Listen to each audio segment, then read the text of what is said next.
राष्ट्रीय आय एवं योग्यता आधारित परीक्षा की तैयारी कर रहे सभी बच्चों का इस वीडियो में बहुत बहुत स्वागत है। साथ ही साथ अन्य परीक्षाओं की तैयारी कर रहे विद्यार्थियों का भी इस वीडियो में बहुत बहुत स्वागत है।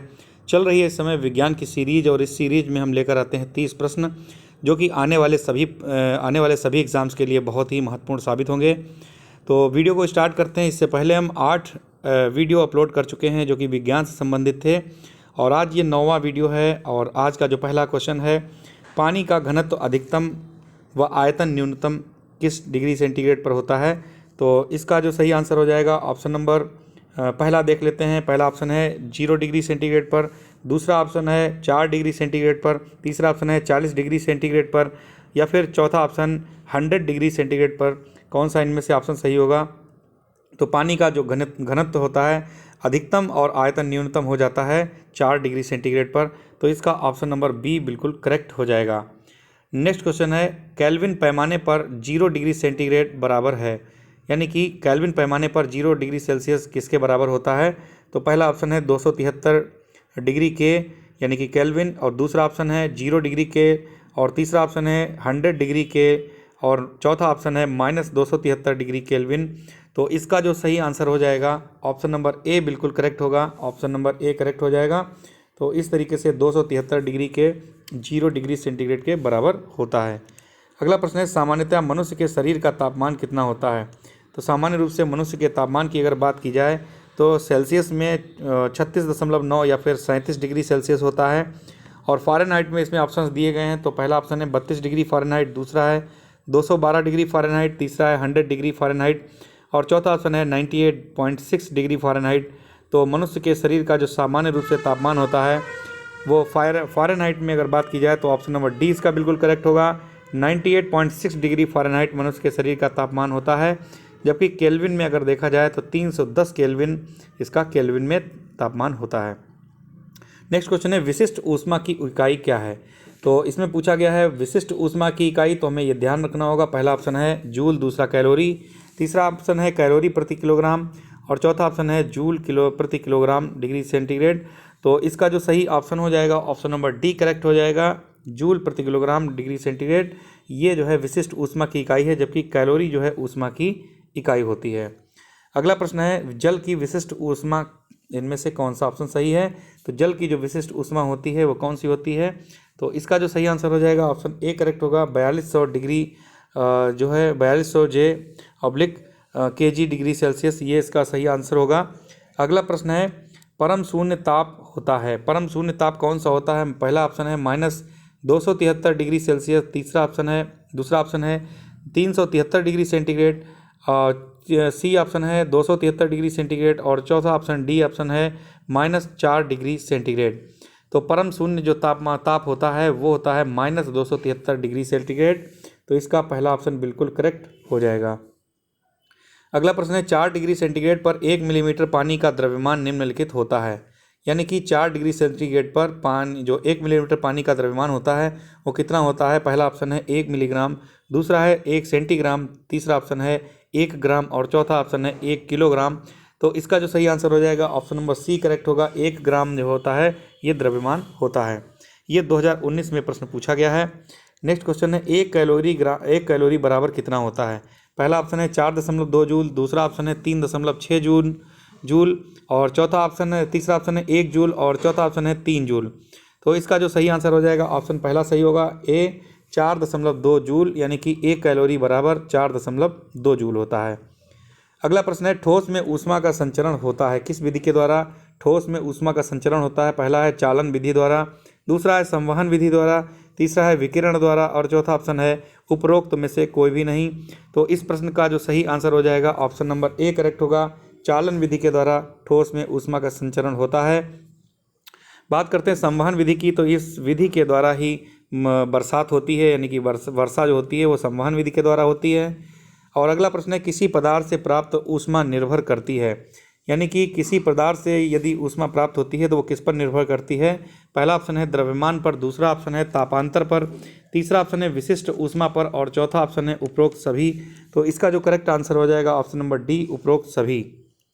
चलते हैं अगले प्रश्न की ओर। अगला प्रश्न है, श्वेत प्रकाश का कांच के प्रिज्म से गुजरने पर गुजरने के पश्चात 7 रंगों में विभक्त हो जाने की घटना क्या कहलाती है? तो जो श्वेत प्रकाश होता है, अगर ये कांच के प्रिज्म से गुजरे तो उसके बाद जो 7 रंगों में विभक्त हो जाता है, इस घटना को क्या कहते हैं? पहला ऑप्शन है अपवर्तन, दूसरा है परावर्तन, तीसरा ऑप्शन है विक्षेपण और चौथा ऑप्शन है निवर्तन। तो इसका जो सही आंसर हो जाएगा ऑप्शन नंबर सी करेक्ट होगा, विक्षेपण। अगला प्रश्न है मानव नेत्र में सर्वाधिक स्पष्ट प्रतिबिंब कहाँ पर बनता है? मानव नेत्र में सर्वाधिक रूप से स्पष्ट प्रतिबिंब कहाँ पर बनता है? पहला ऑप्शन है कार्निया पर, दूसरा ऑप्शन है पुतली पर, तीसरा ऑप्शन है अंध बिंदु पर और चौथा ऑप्शन है पीत बिंदु पर। तो इसका जो सही आंसर हो जाएगा पीत बिंदु पर, ये डी ऑप्शन इसका बिल्कुल करेक्ट होगा। नेक्स्ट क्वेश्चन है निम्नलिखित में से क्या सरल सूक्ष्मदर्शी में प्रयोग होता है? तो सरल सूक्ष्मदर्शी में कौन सा दर्पण या फिर लेंस प्रयुक्त होता है, देख लेते हैं। पहला ऑप्शन है अवतल दर्पण, दूसरा ऑप्शन है उत्तल दर्पण, तीसरा ऑप्शन है उत्तल लेंस और चौथा ऑप्शन है अवतल लेंस। तो इनमें से जो कौन सा आंसर सही होगा? तो इसका जो आंसर सही है ऑप्शन नंबर सी करेक्ट है, उत्तल लेंस। तो सरल सूक्ष्मदर्शी में ये प्रयोग किया जाता है उत्तल लेंस। और अगर हम बात करें दर्पण की, तो उत्तल दर्पण जो होता है ये गाड़ी में जो शीशा लगा होता है बैक मिरर, इसमें उत्तल दर्पण होता है। जबकि अवतल लेंस की अगर बात की जाए तो निकट दृष्टि दोष के लिए अवतल लेंस का प्रयोग किया जाता है और दूर दृष्टि दोष दूर करने के लिए उत्तल लेंस का प्रयोग किया जाता है। नेक्स्ट क्वेश्चन है निम्नलिखित में से कौन अदीप्त पिंड है? अदीप्त पिंड पूछा गया है, कौन सा दीप्त नहीं है? तो सूर्य, विद्युत लैंप, मोमबत्ती की ज्वाला और चंद्रमा, इन सभी में जो अदीप्त पिंड है वो है चंद्रमा। तो ऑप्शन नंबर सी इसका करेक्ट हो जाएगा, बाकी सभी इसमें दीप्त पिंड हैं। अगला प्रश्न है वस्तुएं जो प्रकाश के कुछ भाग को अपने से होकर जाने देती हैं वो क्या कहलाती हैं? तो ऐसी वस्तुएं जो प्रकाश के कुछ भाग को अपने से होकर जाने देती हैं उन्हें क्या कहते हैं? पहला ऑप्शन है पारदर्शी, दूसरा है पारभासी, तीसरा ऑप्शन है अपारदर्शी और चौथा ऑप्शन है अपारदर्शी एवं पारभासी दोनों। तो इसका जो सही आंसर हो जाएगा ऑप्शन नंबर बी इसका करेक्ट होगा, पारभासी। अगला प्रश्न है जब प्रकाश की किरण किसी दर्पण पर अभिलंबवत आपतित होती है तब परावर्तन कोण कितना होगा? फिर से पढ़ते हैं, जब प्रकाश की किरण किसी दर्पण पर अभिलंबवत आपतित होती है तो परावर्तन कोण कितना होगा? 180 डिग्री, दूसरा है 0 डिग्री, तीसरा है 90 डिग्री और चौथा ऑप्शन है 45 डिग्री। तो इसका जो सही आंसर हो जाएगा ऑप्शन नंबर बी करेक्ट होगा, 0 डिग्री होगा। अगला प्रश्न है समतल दर्पण द्वारा प्रतिबिंब बनता है। समतल दर्पण द्वारा बना हुआ प्रतिबिंब किस प्रकार का होता है? पहला ऑप्शन है वास्तविक, दूसरा है आभासी, तीसरा है उल्टा और चौथा ऑप्शन है धुंधला। तो इसका सही आंसर हो जाएगा ऑप्शन नंबर बी, आभासी। चलते हैं अगले क्वेश्चन की ओर। अगला क्वेश्चन है मानव नेत्र किसी वस्तु का प्रतिबिंब बनाता है, यानी कि मानव नेत्र जो होता है वो किसी वस्तु का प्रतिबिंब किस पर बनाता है? पहला ऑप्शन है पुतली पर, दूसरा है कार्निया पर, तीसरा है रेटिना पर, चौथा ऑप्शन है आइरिस पर। तो इसका जो सही आंसर हो जाएगा ऑप्शन नंबर सी करेक्ट होगा, रेटिना पर। और नेत्रदान में जो आंख का पार्ट दिया जाता है उसको हम कार्निया कहते हैं। नेत्रदान करते समय यही कार्निया डोनेट किया जाता है। नेक्स्ट क्वेश्चन है अवतल लेंस से बना हुआ प्रतिबिंब किस प्रकार का होता है? अवतल लेंस से बना हुआ प्रतिबिंब होता है, पहला ऑप्शन सही होगा आभासी, सीधा और छोटा, यही इसका ऑप्शन सही है। नेक्स्ट क्वेश्चन की ओर चलते हैं। नेक्स्ट क्वेश्चन है निम्नलिखित में से किस माध्यम में प्रकाश की चाल न्यूनतम होती है? किस माध्यम में प्रकाश की चाल न्यूनतम होती है? पहला ऑप्शन है केरोसिन तेल, दूसरा है वायु, तीसरा ऑप्शन है जल और चौथा ऑप्शन है कांच। तो इसका जो सही आंसर हो जाएगा ऑप्शन नंबर डी करेक्ट होगा, कांच। अगला प्रश्न है जब कोई प्रकाश की किरण एक पारदर्शी माध्यम से दूसरे पारदर्शी माध्यम में प्रवेश करती है तो निम्नलिखित में से कौन सी भौतिक राशि अपरिवर्तित रहती है, यानी कि कौन सी भौतिक राशि बदलती नहीं है?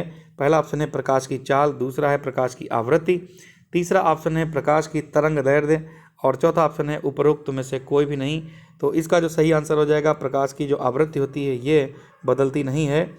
नेक्स्ट क्वेश्चन है अवतल दर्पण के वक्रता केंद्र पर रखी वस्तु का प्रतिबिंब बनता है। अवतल दर्पण के वक्रता केंद्र पर रखी वस्तु का प्रतिबिंब बनता है, पहला ऑप्शन है आभासी तथा वस्तु से बड़ा, दूसरा ऑप्शन है वास्तविक तथा वस्तु से के बराबर, तीसरा ऑप्शन है आभासी तथा वस्तु के बराबर और चौथा ऑप्शन है उपरोक्त में से कोई भी नहीं। तो इस प्रश्न का जो सही आंसर हो जाएगा ऑप्शन नंबर बी करेक्ट होगा, वास्तविक तथा वस्तु के बराबर। चलते हैं अगले क्वेश्चन की तरफ और अगला क्वेश्चन है किस रंग का प्रकीर्णन सर्वाधिक होता है? बहुत ही इंपॉर्टेंट और अच्छा प्रश्न है। किस रंग का प्रकीर्णन यानी कि फैलाव सर्वाधिक होता है? पहला ऑप्शन है बैंगनी, दूसरा है लाल, तीसरा है पीला और चौथा ऑप्शन है नारंगी। तो इसका जो सही आंसर हो जाएगा ऑप्शन नंबर ए करेक्ट होगा, बैंगनी रंग का जो फैलाव होता है वो सर्वाधिक होता है, यानी कि प्रकीर्णन सर्वाधिक होता है, जबकि लाल रंग का प्रकीर्णन सबसे कम होता है। इसी क्वेश्चन को दूसरे तरीके से पूछा जाता है कि किस रंग की तरंग दैर्ध्य सबसे अधिक होती है। तो तरंग दैर्ध्य की बात की जाए तो लाल रंग की तरंग दैर्ध्य जो है अधिक होती है और बैंगनी रंग की तरंग दैर्ध्य सबसे कम होती है। अगला प्रश्न है, उत्तल लेंस के फोकस पर स्थित वस्तु का प्रतिबिंब बनता है, किस पर बनेगा? पहला ऑप्शन है फोकस पर, दूसरा है अनंत पर, तीसरा है वक्रता केंद्र पर और चौथा ऑप्शन है 2F पर। तो इस प्रश्न का जो सही आंसर हो जाएगा ऑप्शन नंबर बी सही होगा। ये 2017 में एक प्रश्न पूछा गया है। अगला प्रश्न है, किस घटना के कारण पानी के बर्तन में डूबी हुई छड़ टेढ़ी दिखाई पड़ती है? आपने देखा होगा कि पानी के बर्तन में यदि कोई भी छड़ को रखा जाए, डुबाया जाए तो वो टेढ़ी दिखाई पड़ेगी। आखिर ऐसा क्या कारण होता है? पहला ऑप्शन है परावर्तन, दूसरा अपवर्तन, तीसरा है प्रकीर्णन और चौथा ऑप्शन है इनमें से कोई भी नहीं। तो इस प्रश्न का सही आंसर हो जाएगा अपवर्तन के कारण ऐसा होता है। अगला प्रश्न है, किसी समतल दर्पण पर आपतित किरण एवं परावर्तित किरण के बीच 80 अंश का कोण बनता है। समतल दर्पण पर आपतन कोण का मान कितना होता है? तो इसका सही आंसर हो जाएगा ऑप्शन नंबर सी 40 डिग्री। अगला प्रश्न है, सोलर कुकर में प्रयुक्त दर्पण कौन सा होता है? जो सोलर कुकर होता है उसमें कौन सा दर्पण प्रयुक्त होता है? तो इसका जो सही आंसर हो जाएगा ऑप्शन नंबर ए है समतल, दूसरा है उत्तल, तीसरा है अवतल और चौथा ऑप्शन है इनमें से कोई भी नहीं। तो इस प्रश्न का जो सही आंसर हो जाएगा अवतल जो दर्पण होता है ये सोलर कुकर में प्रयुक्त किया जाता है। अगला प्रश्न है, प्रकाश का प्राकृतिक स्रोत कौन सा है, यानी कि नेचुरल स्रोत कौन सा है? सभी लोग जानते हैं प्रकाश का जो प्राकृतिक स्रोत है वो सूर्य होता है। नेक्स्ट ऑप्शन जो इसका सही आंसर हो जाएगा वो सूर्य हो जाएगा। और चलते हैं अगले क्वेश्चन की ओर। और अगला क्वेश्चन है, मायोपिया में कौन सा लेंस प्रयुक्त किया जाता है? तो मायोपिया की बात की जा रही है। मायोपिया जिसको हम लोग निकट दृष्टिदोष भी कह सकते हैं। तो इस मायोपिया में निकट दृष्टिदोष में जो लेंस प्रयुक्त किया जाता है उसे कहते हैं अवतल लेंस। अगला प्रश्न है, यदि वस्तु अनंत पर हो तो उत्तल लेंस से बना हुआ प्रतिबिंब किस प्रकार से होगा? यदि वस्तु अनंत पर हो तो उत्तल लेंस से बना हुआ जो प्रतिबिंब होगा वो किस प्रकार का होगा? पहला ऑप्शन है फोकस पर, दूसरा ऑप्शन है पहला ऑप्शन है फोकस पर वास्तविक छोटा, दूसरा ऑप्शन है फोकस के अंदर वास्तविक उसी आकार का, तीसरा ऑप्शन है अनंत पर आभासी बहुत बड़ा या फिर चौथा ऑप्शन है दुगनी फोकस दूरी पर उल्टा या फिर बहुत बड़ा। तो इन चार ऑप्शंस में से जो सही आंसर हो जाएगा वो कौन सा होगा? तो इसका पहला ऑप्शन सही होगा, फोकस पर होगा, वास्तविक होगा और छोटा होगा। तो इस प्रकार से आज की सीरीज में जो 30 प्रश्न हैं आज के वीडियो में हमने कंप्लीट किए हैं और जल्द ही वीडियो नंबर 10 आएगा आपके लिए 30 टॉप मोस्ट क्वेश्चन लेकर के। तो आप हमारी सीरीज़ को देखते रहिए और दूसरों को शेयर करते रहिए और चैनल को सब्सक्राइब करिए जिससे कि नोटिफिकेशन आपको मिल जाए। बेल आइकन दबा दीजिए और वीडियो अगर अच्छा लगा हो तो लाइक दबा दीजिए और कोई भी आप अपनी तरफ से कमेंट भी कर सकते हैं। मिलते हैं नेक्स्ट वीडियो में, तब तक के लिए नमस्कार, थैंक यू।